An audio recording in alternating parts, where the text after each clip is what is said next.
Here on this mic, today I'm going to be doing the walkthrough for Delubrum Reginae normal mode. This will of course be for normal, as Savage has not been cleared yet at this point, but some people also wanted to see one for normal mode, so here it is. Now, before we get started, a little bit of general information about this raid.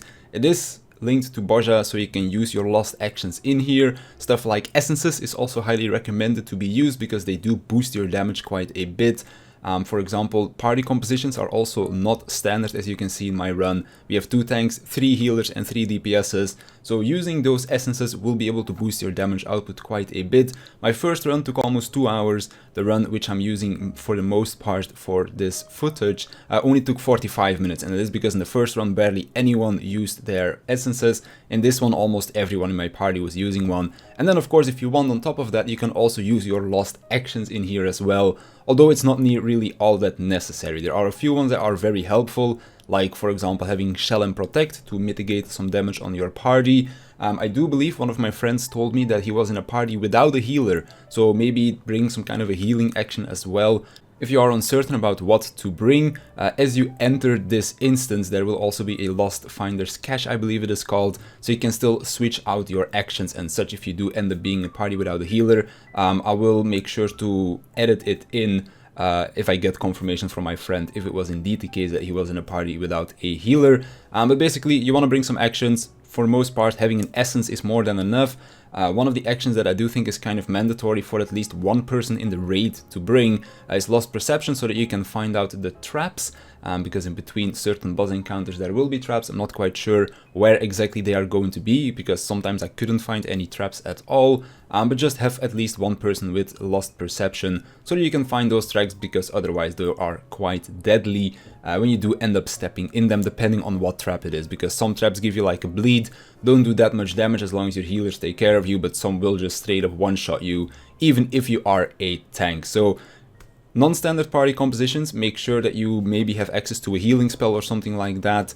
Make sure that you bring your essences. And then last but not least, all of the mechanics are incredibly punishing. Whenever you get hit by a mechanic, you get a debuff, lasts for 2 minutes, it also gives you a damage down. And if you end up getting hit by a mechanic again within those 2 minutes, you get doom and you die. So basically respect the mechanics in these encounters, because if you get hit, they are incredibly punishing and will most likely end up killing you, because as I said, if you get hit twice, even if it is an accident, you are just going to die to doom. If you die, you also lose metal, so if you want to do the Savage version of this at some point, you will need to grind all the way back to 700,000 metal inside of Bozja if you want to go and attempt that one, because that quest does require you to have 700,000 metal. Once you've completed the quest though, you don't need to do that anymore, but that is of course talk for another video. Anyways, with that general information out of the way, let's get started with our first boss, Trinity Seeker. I'll also make sure to put timestamps in the description of the video as well as in the time bar, whatever you would call that, so that you can skip to the right boss that you want to see the information for. First of all, Verdant Tempest, this is going to be raid-wide damage. Just make sure that people are healed for this. This will come back quite a lot in this fight. And then we go into First Mercy. Now, as you can see, the boss has 4 swords. First Mercy, Second Mercy will basically be glowing his swords, and they will alternate between the 4 of them. As you can see, Third Mercy, and then Fourth Mercy. And then when he does Fourfold Mercy, he's going to be cleaving that side of the arena, or Mercy Fourfold, depending in which order that he made his swords glow. So this sword glowed first, meaning this cleave goes off first, and then you just dodge accordingly to where the swords were glowing. This mechanic will come back a few times, so you'll definitely get to see it again as well. There's also a small time that you can use to still adjust your positioning, because it doesn't immediately go out, but still try to pre-position at least a little bit.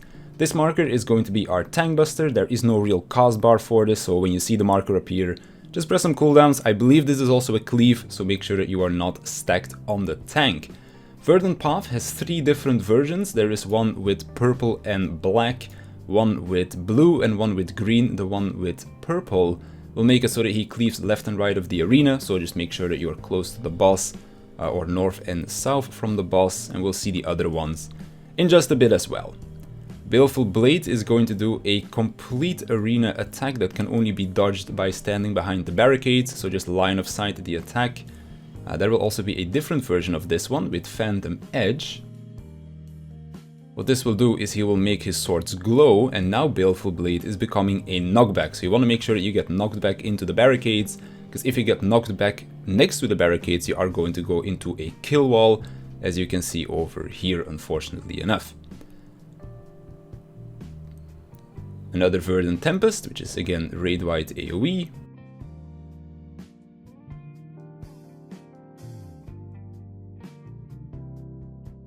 And then we go into Verdant Path number 2. This one is green. This will be a line AoE and a random party member, so everybody stack up together to share all of this damage.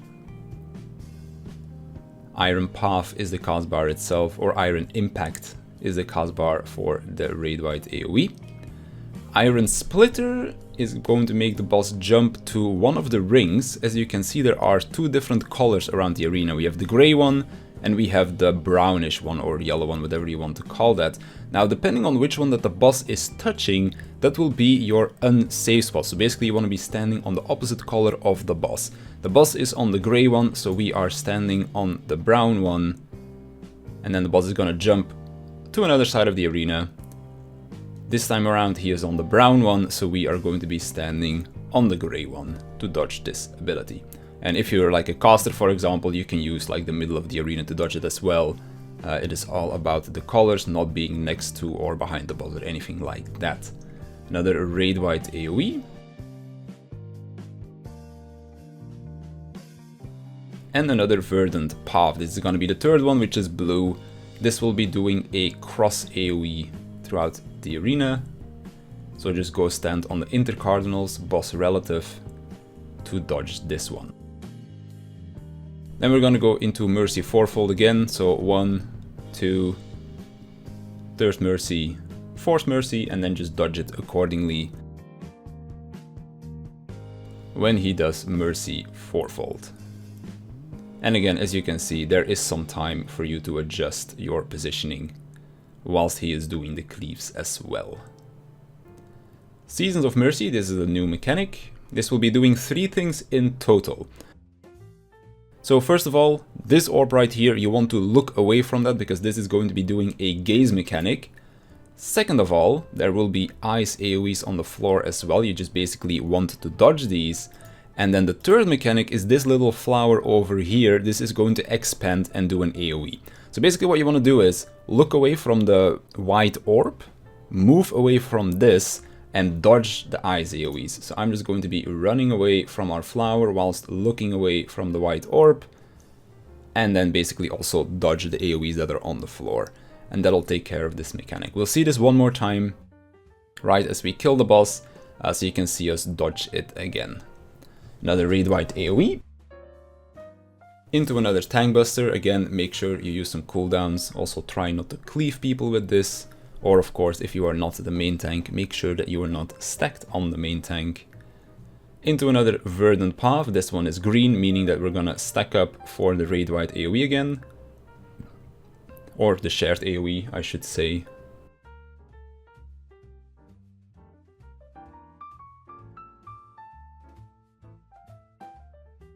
That iron is going to spawn Earthshakers on players. Just make sure you do not overlap these. These did not seem to give debuffs or anything like that. So just make sure you don't overlap them. And then just heal up in between the 2 hits. Then the boss is gonna jump to a random spot again for another Iron Splitter. He is on brown, meaning we are standing on gray. He's gonna jump again. This time he is on gray, meaning we are standing on brown.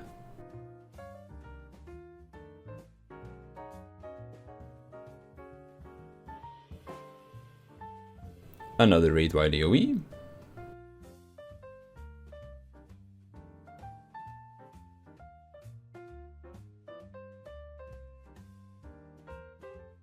Another Verdant Path. This one is purple, meaning that north and south is safe or just close to the boss's hitbox, or inside of his hitbox, I should say.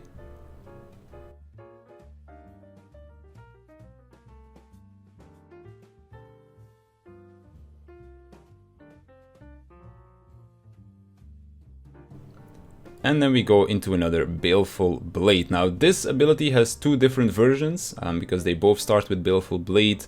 The 2 times that I have seen it, because this was my second run. After the Baleful Blade, people will get tethered together. To break these tethers, you need to just run away from each other. So as you can see, people get tethered. Because it was with Phantom Edge, this Baleful Blade is going to be a knockback. As I mentioned before, there are two versions of this. There is basically this version with Phantom Edge. There is also a version without Phantom Edge. So as you can see over here, Baleful Blade, everybody moves back in. People get tethered together. And then this time there is no Phantom Edge. So because after this Baleful Blade happens again, we just need to go hide behind the barricades a second time instead of get knocked back into the barricades. Because of course if you miss the barricades, you will die.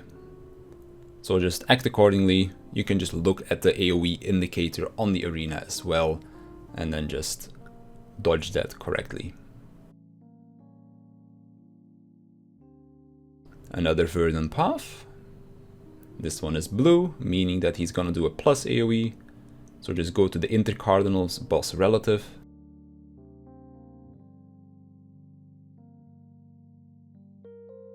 Another Mercy, so again, look at the swords and dodge accordingly. This one is going to be a nice and easy clockwise dodge. Won't always be the case though. Mercy fourfold, and we start dodging. As you can see, I was standing in the wrong spot, but there was still enough time for me to adjust my positioning. And then we're gonna have another Seasons of Mercy, so you can see it one more time as to how to dodge it. So first of all, look at where the orb is, look away from the orb, dodge the ice, run away from the ice, and then of course also make sure that you're away from the flower that is spawning. Of course, again, as you're moving in between different bosses, make sure that you're using Lost Perception so that you do not run into any of the traps that are in between the different boss encounters. Moving over to Dahu. This is more of like a trash boss, I guess you could say, because this one dies relatively quickly. You'll start out the fight with either a left-sided or a right-sided shockwave, and this will also be directly inverted after this as well. So here he does left, immediately move in because he'll follow it up with right. If he does right first, he'll immediately follow it up with left. He'll be doing this again throughout the encounter, so just keep that in mind. When he does this ability, he's gonna immediately do the other side as well. Feral Howl is gonna knock everybody to the edge of the arena and also stun you for a few seconds. Just on its own, it's not dangerous, but of course, afterwards, there are going to be some mechanics together with this. Fire Breath just does exactly what it says, just breathes some fire in front of him. Again, this will become important later down the line. Then some lions are going to be spawning around the edge of the arena, and they are going to be doing lion AoEs through the arena. It's just as simple as make sure that you dodge these lion AoEs, just do not get hit. At the end, the boss is going to move to the middle and do another Feral Howl, meaning you get knocked back and stunned, so just make sure that you do not get knocked into any of the lions, because they will be doing a little AoE around them. Another Fire Breath, this time around it is going to be rotating. This can be either clockwise or counterclockwise, so just look at the AoE indicator and move accordingly around the boss, so that you do not get hit by the Fire Breath. Then the boss is going to be screaming. Once he does this, a bunch of boulders are going to start dropping as well. Again, just as simple as make sure that you dodge the boulders. And then of course later on, we are going to be seeing this combined with some other mechanics. He's then going to face one side of the arena and dash towards it. You don't want to be standing in front of the boss because you'll be taking damage. And then he'll immediately dash to the opposite side of the arena as well. So as you could see, I walked away from his initial dash position and then just went to where he would get his second dash. And then of course he did another Fire Breath across the arena. So that is why you want to make sure that you go to his end position, not the first dash that he's going towards. Here you can see lions have spawned again. He is also going to scream again, so boulders are dropping. So we are now dodging lions and boulders at the same time. Right after this, he's also going to do a left side and right side shockwave again. So just make sure that you stay close to the boss so that you can dodge this, because the tank can reposition the boss in the way that he is facing. Now right after this, we ended up killing the boss here actually. But right after this as well, he's going to be doing another knockback. So you just need to make sure you do not get hit by the lions. There are more lions this time around than there were the first time. So that is why you really need to make sure that you get knocked back into one of the small save spots. Because there are not as many save spots as there were the previous time. But of course we end up killing the boss here because I believe some people used limit break as well. Which is why you can't see it, but say for example over here, if he was to do his knockback right now, this over here would be one of the save spots. Because there's no lion over there. But it's pretty simple to see, because of course the lions do have an AoE indicator. Again, as you move between the two encounters, make sure you're using Lost Perception so that you can figure out if there are any traps around. Next encounter, gonna start out very simple, just make sure you grab aggro of all 4 of these things. Of course, you will probably have more than one tank, so tanks, just put on your tank stands, pull them together. All of the DPS that you do here will also continue onwards for the rest of this encounter, so you might as well just AoE them down over here, as it will count for the rest as well. This is basically going to be a gauntlet encounter. We're going to be fighting all 4 bosses in quick succession, starting out with the Queen's Knight.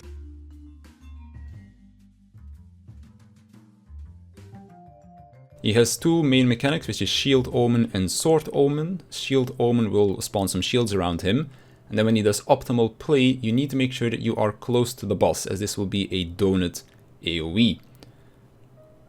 He's gonna then follow it up with Sword Omen, the other one, which is going to be exactly the opposite. So you see sword spawning, and this means that when optimal play happens, you need to move away from the boss. And that is pretty much his mechanics. He still has a raid wide as well as a tank buster. The tank buster is called Rapid Sever, which you can see over here, so make sure that your main tank uses some cooldowns for this. As far as I know, this is not a cleave, so it doesn't really matter if you're stacked on the tank for this one. And then Blood and Bone is going to be the raid wide AoE. The different chest pieces that are going to be spawning after this do have different names for their tank busters and raid wide AoEs. So do keep that in mind. After you kill the first one, second one comes down. This one is the Soldier.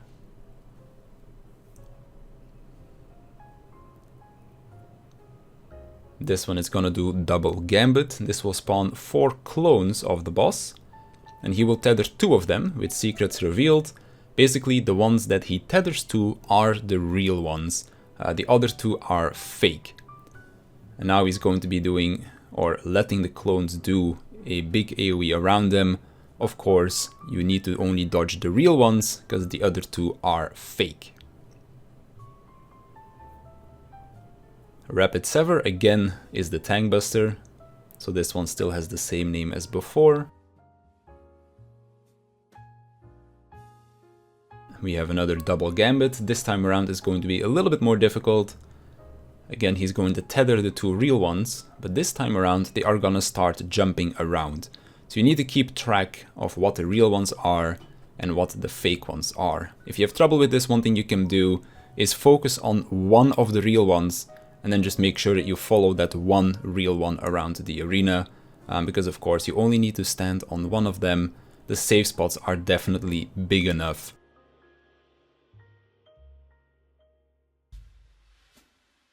Moving over to number 3, the Queen's Gunner. This one is gonna spawn auto turrets around the arena and then basically do some kind of a pinball attack. So automatic turret is gonna spawn turrets. As you can see, they have an indicator as to where they are going to be shooting. Turret's tour will shoot a shot at one of the turrets, and then, as you can see, some pinball movements across the map. Queen's Shot is the raid-wide AoE, so this one has a different name this time around. And then we go into a second automatic turret. This time there will be 4 of them, which means that 2 of them will be tethered, or 2 of them will receive the AoE, I guess you could say, from the boss itself. And then again, they pinball through the arena. Shot in the Dark is the tank buster, so again, this one has a different name from before. So just use some cooldowns, and of course healers, make sure that your tank is healed. Another Queen Shot, which is a raid-wide AoE. And then we have seen again all of the mechanics that this mini boss has to offer. We're going to be seeing one more automatic turret, so you can see the mechanic again. Just look at where they are pointing, and then just make sure that you dodge correctly. And then we go into the last one, the Queen's Warrior. This one is gonna be spawning some bombs for us that we have to dodge depending on if the bombs are normal or if they are inversed. But you'll see that in just a second as well. So Bomb Slinger is gonna spawn a bunch of bombs. Above board is going to make us levitate. If it is normal, like it is right now, we want to be standing on top of the big bombs, because the big bombs are gonna drop first, the small ones drop later. So we want to be away from the small ones basically. Rapid Sever again is our tank buster. Make sure you use some cooldowns for this. Bomb Slinger again. Now this time around he's going to do the inverse, which you can see in two ways. First of all, he's going to do a cast reversal of forces. Second of all, he's going to be tethering all of the bombs. So that is how you can see that it is the other way around. So when he casts above board now, we want to be standing on top of the small ones. So if it is normal, stand on the big ones. If it is the inverse with reversal of forces, you want to be standing on the small ones. And again, we have pretty much seen all the mechanics. Blood and Bone is again the raid-wide AoE. Once you've DPS'd all of them down, we are going to be going into a Enrage. So if you have a Limit Break 3 of your melees or something like that, make sure you save it for this, as it will be quite helpful. You basically have to kill all 4 of them before they do their Enrage cast. One important thing to note here is that they will also be doing a parry mechanic, which will be coming up in just a second. Coat of Arms is the parry mechanic, so just stop hitting the boss for a second, because if you hit the shields, of course this is directional based, you will get stunned as well as get a Von stack, and of course that Von stack, if you get 2 of them, you get Doom, you die, so you definitely don't want to do that. As you can see over here, I'm gonna Onslaught to the other one, and I'm gonna be knocked back here, or well, not really knocked back. I'm gonna get stunned and get one of those Von stacks, so of course you want to make sure you don't get 2 of them or you will die. Moving over to our Bozjan Phantom. This is again another trash boss, so to speak. This one doesn't have that many mechanics. Weave Miasma is gonna put both on the north side as well as the south side a little stroke of Miasma. And then you will also see a circle as well as a square. We basically want to be going towards the circle, as this will do an AoE, donut AoE, that moves throughout the arena. Now I'm gonna try to pause it correctly here. As you can see, there are little buttons, I guess you could say, on the arena, and the donut AoE will basically walk or move from button to button. So that is how you can kind of predict where this AoE is going to be. And then of course make sure that you move all the way to the other side of the arena. It's quite easy to get your double Doom stacks over here. The boss also did Malediction of Agony, that's the raid-wide AoE. So make sure that if people did get hit, that you throw out a heal if you have one available. Weave Miasma again, this time around it is going to be twice as many mechanics, so 2 squares, 2 circles. Again, handled exactly the same way, move towards the circle and then just move with the AoE. If you're a melee here, just drop your uptime. Again, as I said before, respect mechanics because it is really easy to die in here. If you get hit twice, you are dead. So all the way to the edge of the arena. Then he's going to be summoning a little clone of himself, or like a little ghost. The main reason why you're not really going to be seeing it is because the ghost always spawns here, except for the first time that he does it. The first time that he does it, it's on the other side of the arena, which will be doing a knockback. So do make sure that you're close enough to the ghost so that you don't get knocked into the miasma, because I would imagine that getting hit by the miasma gets you killed. I have not been hit by it, but I do think that is a safe assumption. And then of course also dodge the AoE that he will be doing. And now we are going to be seeing a combination of the two. So again, Weave Miasma is going to be spawning 2 squares and 2 circles, so look where you need to go. and he is then going to be summoning the ghost that will do a knockback. So make sure you're close enough. Again, for this you can use the arena again. If you stand somewhere in between these two buttons, you will be knocked back the correct distance right into the donut AoE. So we get knocked back. Manipulate. Miasma is again going to be doing these AoEs throughout the arena. And then we just move with the AoEs. Just like before, only this time there was a little knockback associated with it. Boss is also going to jump middle here and do another cleave. So make sure that you run towards the boss here. Use your gap closers or something if you have them. And then just DPS him down, because that will be all of the mechanics that this boss has. Again, Malediction of Agony is the raid-wide AoE. And then we move over to our second to last boss, Trinity Avowed.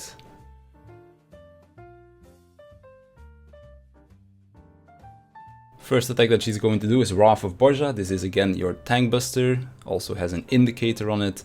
This will be a cleave, so make sure you're not stacked on the tank when this happens or you will die. Glory of Bozja is going to be the raid-wide AoE, so again, make sure that people are healed for this. Of course, because this is the start of the fight, people should already be healed. Allegiant Arsenal is going to make the boss pull out one of 3 weapons. The weapons that she will use will always be the same 3, and they will always go in the same rotation. We have always got Staff first, Bow second, and Sword and Shield third. So that is how the rotation is going to go. When she pulls out the Staff, she will do a point blank AoE when Fury of Bozja is casting. So just make sure that you run away from the boss. And then also the mechanics that come paired with these weapons will also always be the same. So, hot and cold, this will put a little thermometer on your UI as well. As you can see, I have cold, meaning that I want to get hit by a fire AoE. So for this, we have our little meteors coming down. Make sure you just stand in the middle. And then we have fire as well as ice AoEs. Because I have ice already, I want to basically warm myself up. So I want to get hit by a fire AoE. Also, as you can see above these little boulders, you can see how much they are going to be changing your temperature by as well. For the first round of mechanics, like the first 3, which is the first set, this will always be the same, so you'll only get 1 on this one, and then for the next one it's the same as well.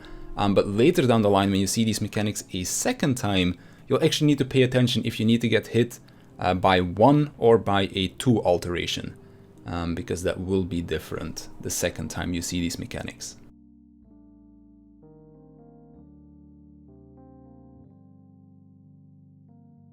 Again, Allegiant Arsenal number 2, this will be the bow, so we're going to be standing behind the boss.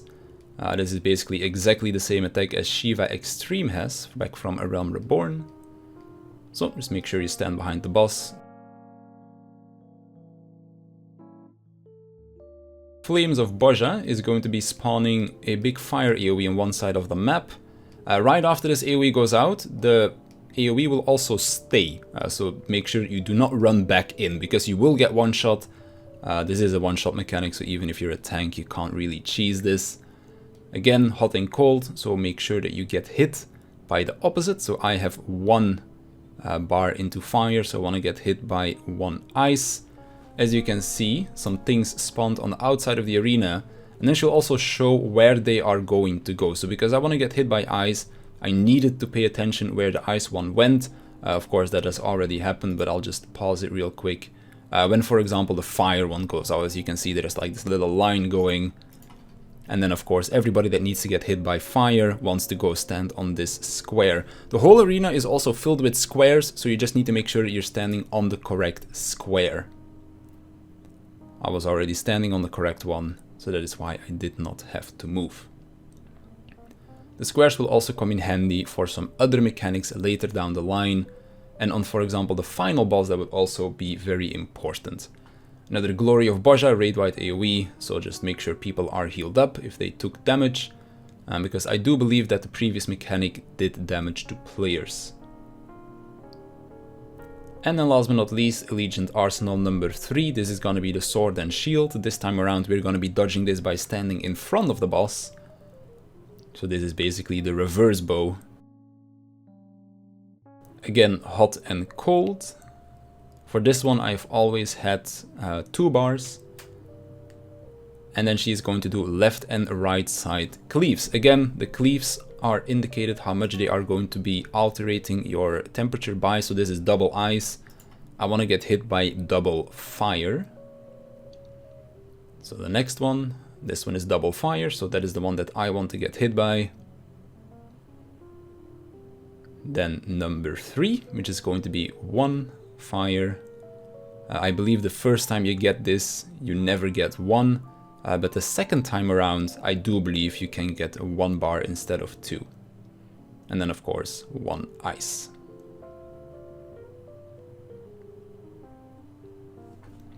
Also, if you do this incorrectly, you do die. Unseen Eye is going to be spawning 2 rows of archers alongside the arena, and they're just going to be doing a straight shot throughout the arena. So again, just stand on one of the tiles. That is going to be the safe spot, pretty easy to handle this one. Another Wrath of Bozja, so just make sure you're not stacked on the tank. If you are the main tank, I would personally suggest you just stand still and let other people move away, because otherwise it could be quite hectic if you start moving as well. And then of course another raid-wide AoE as well.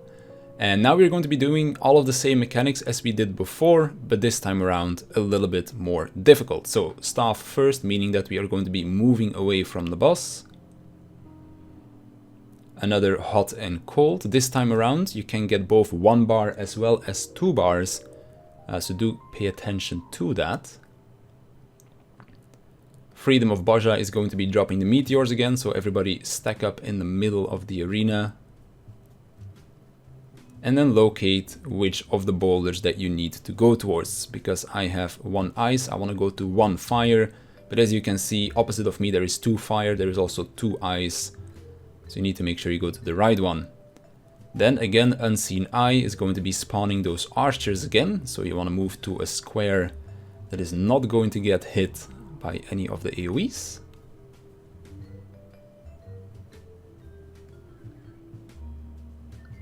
And then we have another raid-wide AoE.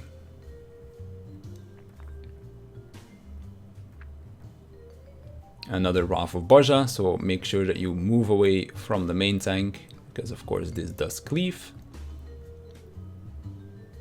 And then we go into round number 2, this time around the bow again, so make sure that you stand behind her to dodge this first initial AoE. You do have a little bit of time to adjust, of course. But if you pre-position, you will not have to worry about that. Another Unseen Eye. Whilst you are dodging the Unseen Eye, she is also going to be doing the fire AoE.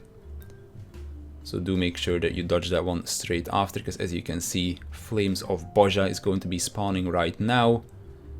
So do dodge out of that one as well. And just as before, you can now get hit, or you can now get during hot and cold, both 1 bar or 2 bars. The way how you see the difference is relatively simple for the arrows as well, because the ones that will grant you 1 stack are tiny arrows, the ones that will grant you 2 stacks are big arrows. And then of course, once they spawn, you can also see the bars on top of the arrows as well. I need to get hit by the big ice one, which is this one over here. So that's the one I'm going to be paying attention to. As you can see, it went over here. So just go stand on the correct tile. And this does do damage. So make sure you heal up people again, because there will be a raid-wide AoE following this. And then following the raid-wide, there will again be a tank buster. So the second time around, if you're the main tank, just keep the boss here at the edge and point yourself towards the edge as well. That will make sure that no one gets hit by the tank buster. Another raid-wide AoE. And then we go into our final rotation. Of course, if you do not have enough DPS to kill the boss at this point, she'll just start repeating all of the mechanics, because this is kind of like the mechanical loop, so to speak. So, Allegiant Arsenal, this is going to be sword and shield again. So make sure that you stand in front of the boss whilst you are dodging this. Hot and cold will once again apply 1 or 2 stacks onto you, so you just need to dodge accordingly or get hit accordingly. I ended up getting double ice. So I want to get hit by double fire. So first one's double ice. Second one is double fire, so this is the one I want to get hit by. Then we have single fire. And then we have single ice. And then of course, if the boss is not dead at this point, that is where you just see the mechanics repeat again. And then we go into the final boss. This is basically a combination of a bunch of mechanics as well. So some things from, like, for example, the mini bosses that we fought before will be coming back here as well again. We basically have a chessboard here. There are a bunch of tiles on the arena, which you can use to dodge a lot of the abilities. Empyrean Iniquity is the raid-wide AoE. There is also a second raid-wide AoE. That one is called different, but we'll see that one when we get there. Cleansing Slash is the Tank Buster. This time around, a little bit more than just a normal Tank Buster, because it also puts a bleed on you. The bleed doesn't do that much, but the Doom does need to be cleansed. So make sure that you bring Esuna if you are a healer. I believe there is a lost action for cleansing as well. But of course, if you have healers in your party, an Esuna will suffice, I would imagine. And she will spawn 2 of her chess pieces. These ones will walk forward depending on the number that they have on them. So as you can see, 3 and 1. You just want to be on a tile that they will not end on, because they will do a plus AoE, I guess you could call it.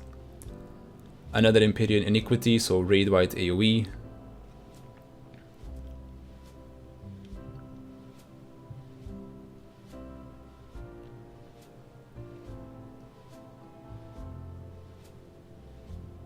And then we have Northwain's Glow. This will spawn 3 little orbs that will form lines.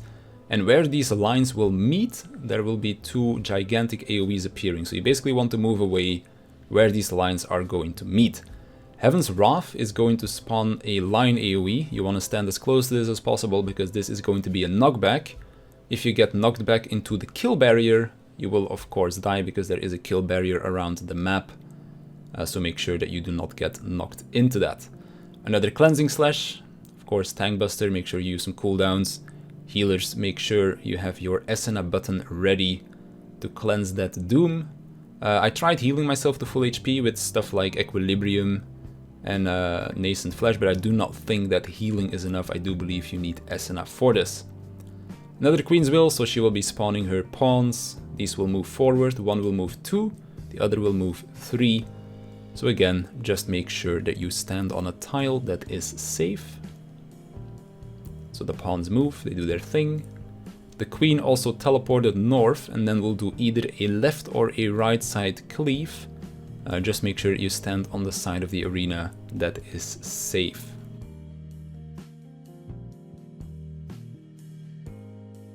And then we go into phase 2. To go into phase 2, she's going to be doing a new raid-wide AoE. This one is called Gods Save the Queen. I do believe this one hits a little bit harder than before. But I also believe that this is the only time that she actually uses it. So just make sure that people are healed up if they still need it. Use some mitigation and whatnot. The usual stuff. And now our mechanics are going to be a little bit different, because we will be seeing more combination mechanics during this phase.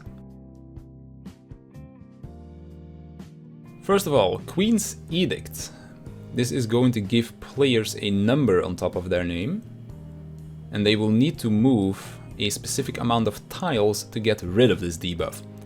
I am going to have a very weird interaction with the debuff here. I'm not quite sure if this is a bug or if it is intended the way this works. But basically every time that you move a tile, you take away 1. And here I end up getting an extra 1. So it's a little bit weird. Maybe you're not allowed to move back into the direction that you dropped your first tile or something like that. But for the rest of the times that you see me do this mechanic, it does work as intended. So I'm not quite sure if this was a bug or this is something that you need to be aware of. Another Cleansing Slash, so Tank Buster again. Healers, make sure you cleanse that Doom debuff. Main tank, make sure you use some cooldowns, because it does hit fairly hard. Relentless Play, again, will spawn 2 of her pawns, but this time around, they'll actually do mechanics as well. So we have our Queen's Gunner doing the automatic turrets. So we want to be dodging those 2 pinballs once again. And our Warrior is again going to be spawning his bombs. As you can see, they are tethered, meaning reversal, meaning we need to go to the small ones. Our Queen here again is going to be spawning that big line AoE, that is our knockback. So you want to be knocked back into a small one in this case, because reversal was caused by our Warrior.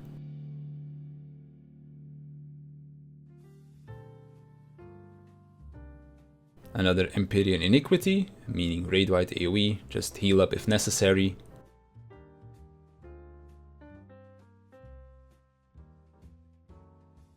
Had a little bit of lag there, but nothing too severe. Another Queen's Edict. So again, the pieces are going to be moving 2 and 1, and now you have to move yourself as well depending on the number that you have.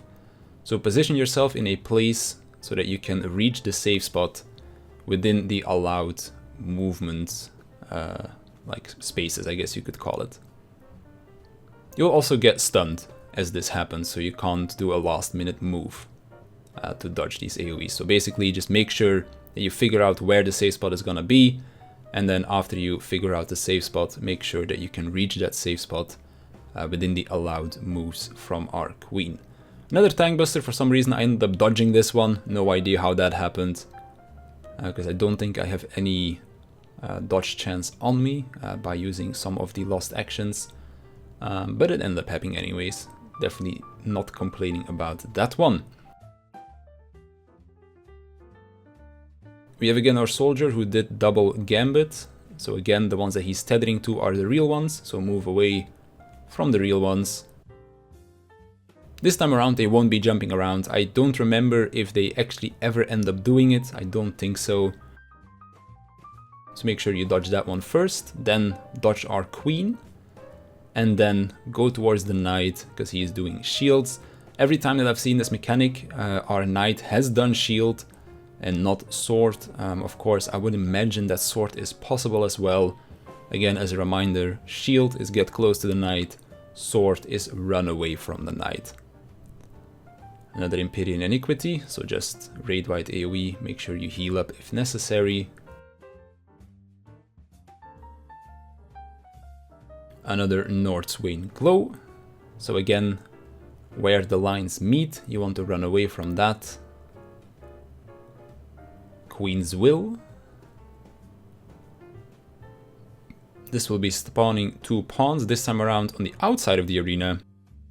Again, they will be moving a certain amount of spaces depending on the number on top of their head, so just move into one of the safe spots.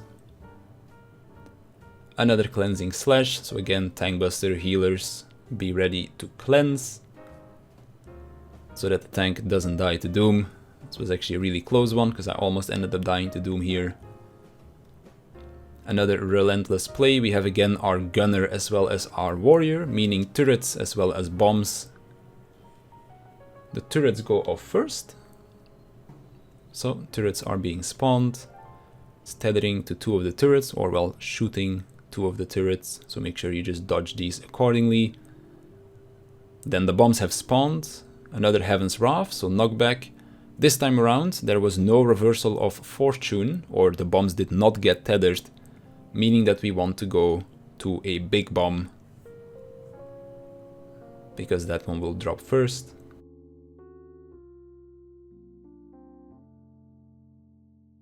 And that will pretty much be the last mechanic that we will be seeing, as we are going to kill the boss relatively soon over here. Another Raid White AoE, so just make sure people are healed if necessary. She's gonna teleport back to the middle, do another Queen's Edict. So again, this will be with numbers, locate your safe spots. For example, this one is gonna be the middle of the arena, so position yourself accordingly. so that you can reach the middle of the arena in 2 moves, or in my case 2 moves. Other players might have a different number. Just make sure that you end up in one of the possible safe spots. There are a few around the arena, of course. And that will pretty much be that. So if there are any more questions about any of the mechanics of normal mode, of course, feel free to leave them in the comments down below. And I'll definitely get back to you with an answer if I have it, because I might have missed something, of course, in here. I've only run the raid twice, so there might be an alteration that I am not aware of. Savage, of course, I have not cleared at this point. When I do clear it at some point, there will be a guide up. Not quite sure when exactly that will be. Might take a little while, because Savage does seem to be quite spicy. But on that note, for now, that is going to be it for me. I want to thank you for watching. I want to thank my Patreons for supporting me, and I'll see you in the next one.